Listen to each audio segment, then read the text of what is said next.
Praise the lord. ఈరోజు దేవుని వాగ్దానం హెబ్రీలకు రాసిన పత్రిక 13వ అధ్యాయము 6వ వచనము. ప్రభువు నాకు సహాయుడు, నేను భయపడను. ఈరోజు పరిశుద్ధాత్మ దేవుడు మనతో మాట్లాడుతున్న మాటలేమనగా, ఆయన మనకి సహాయం చేస్తానని, అన్ని విషయాలలో కూడా తోడై ఉండి నడిపిస్తానని వాగ్దానం ఇస్తున్నారు. కాబట్టి మనము దేనికి కూడా భయపడవలసినటువంటి అవసరం లేదు.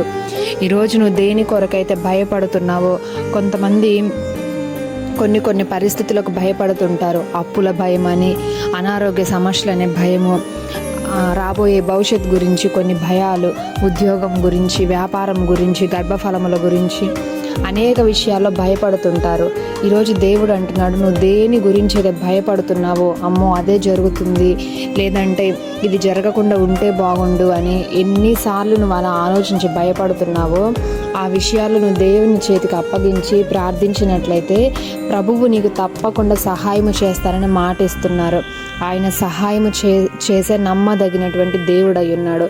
ఆపత్కాలం అందు నీ చెయ్యి విడిచిపెట్టక నీకు సహాయం చేసి నువ్వు నడవవలసినటువంటి మార్గం అందు నిన్ను నడిపించే దేవుడు ఆయన ఎంతైనా నమ్మదగినటువంటి వాడు.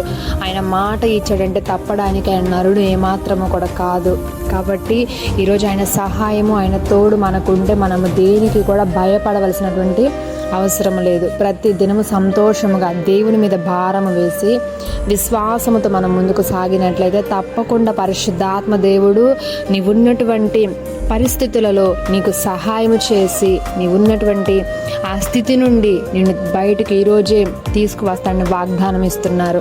ఈ వాగ్దానం అయితే పట్టి ప్రార్థించి తప్పకుండా ప్రభువు ఇచ్చే సహాయము యేసు నామములో మనందరం పొందుకొందుము గాక. ఆమేన్.